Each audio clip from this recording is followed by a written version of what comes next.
ನಾನು ವಿಕ್ರಮಾದಿತ್ಯ ಅಂತ ಮದರ್ವ ಚಿತ್ರದ ನಿರ್ದೇಶಕ. ಮೊದಲನೇದಾಗಿ ಕಿಟ್ಟಣ್ಗೆ ಹುಟ್ಟುಹಬ್ಬದ ಶುಭಾಶಯಗಳು. ಅವರ ನಟನೆಗೆ, ವ್ಯಕ್ತಿತ್ವಕ್ಕೆ ನಾನೊಬ್ಬ ದೊಡ್ಡ ಅಭಿಮಾನಿ. ಸೊ ಆ ಅಭಿಮಾನದಿಂದನೇ ಅವ್ರನ್ನ ನಮ್ಮ ಸಿನಿಮಾಗೆ ನಾವೆಲ್ಲ ಮಾತಾಡಿ ಕರೆಸಿದ್ದು. ಈ ಸಿನಿಮಾ ಮಾಡೋವಾಗ ಒಂದು ಇಂಪ್ಯಾಕ್ಟ್ ಕ್ಯಾರೆಕ್ಟರ್ ಬೇಕಾಗಿತ್ತು, ತುಂಬ ಪವರ್ಫುಲ್ ಆಗಿ. ಸೊ ಯಾರು ಬೇಕು ಅಂತ ನಮ್ಮ ತಂಡ ಎಲ್ಲ ಮಾತಾಡಿದಾಗ ಕಿಟ್ಟಣ್ಣನಿಗೆ ಸೂಕ್ತವಾದ ವ್ಯಕ್ತಿ ಅಂತ ಅಂದ್ಬಿಟ್ಟು ನಾವು ಕೇಳೋಣ ಅಂತ ಮಾತಾಡ್ಕೊಂಡ್ವಿ. ಆದರೂ ನಾವು ಒಂದು ಹೊಸ ತಂಡ, ಏನು ಅನ್ಕೊಂತಾರೋ, ನಮ್ಗೆ ಅವಕಾಶ ಕೊಡ್ತಾರೋ ಇಲ್ಲೋ ನಮ್ಮದು ದೊಡ್ಡ ಭಯ ಇತ್ತು. ಸೊ ನಮ್ಮ ಸಹ ನಿರ್ದೇಶಕ ವಿನಯ್ ಅವರು ಕಿಟ್ಟಣ್ಣನ ಕಾಂಟ್ಯಾಕ್ಟ್ ಮಾಡಿ ನಮಗೊಂದು ಸಮಯಾವಕಾಶ ಕೊಟ್ಟಾಗ, ಸೊ ಆ ಸಮಯದಲ್ಲಿ ನಾವು ನಮ್ಮ ಕೆಲಸ ಕೆಲವು ಬಿಫೋರ್ ಮಾಡಿರೋ ಒಂದು ಸಣ್ಣ ಪುಟ್ಟ ಕೆಲಸಗಳನ್ನ ತೋರಿಸಿದಾಗ ಕಿಟ್ಟಣ್ಣ ಅದನ್ನ ಇಷ್ಟಪಟ್ಟು ನಮಗೊಂದು ಅವಕಾಶ ಕೊಟ್ಟರು.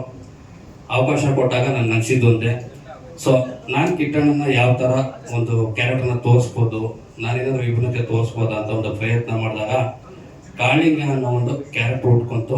ಸೊ ಇವಾಗ ಏನು ನೀವು ನೋಡ್ತಾ ಇದ್ದೀರೋ ಇದೊಂದು ಕಂಪ್ಲೀಟ್ ಮಾಸ್ ಕ್ಯಾರೆಕ್ಟ್ರು. ಸೊ ಹಾಗೆಯೇ ಇನ್ನೊಂದು ಕ್ಲಾಸ್ ಕ್ಯಾರೆಕ್ಟರ್ ಕೂಡ ಇದರಲ್ಲಿದೆ. ಸೊ ಇಡೀ ಸಿನಿಮಾದಲ್ಲಿ ಒಂದು ಬ್ಯಾಕ್ ಬೋನ್ ಆಗಿ ಕಿಟ್ಟಣ್ಣ ಸಿನಿಮಾಗೂ ಬ್ಯಾಕ್ ಬೋನ್ ಆಗಿದ್ದಾರೆ, ನಮಗೂ ಬ್ಯಾಕ್ ಬೋನ್ ಆಗಿ ಈ ಸಿನಿಮಾಗೆ ನಿಂತಿದ್ದಾರೆ. ಅದಕ್ಕೆ ನಾವು ತುಂಬ ಹೃದಯಗಳನ್ನ ಮಾಡ್ಕೊಂಡಿರ್ತೀವಿ.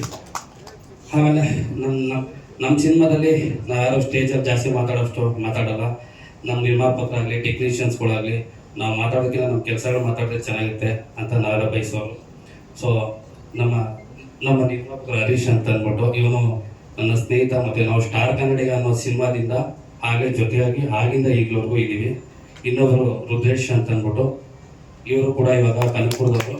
ಅವ್ರ ಜೊತೆಗೆ ನಮ್ಮ ಜೊತೆಗೆ ಇವರು ಕೂಡ ಕನಕಪುರದವ್ರನ್ನ ಎದುರಿಸ್ತಾವೆ.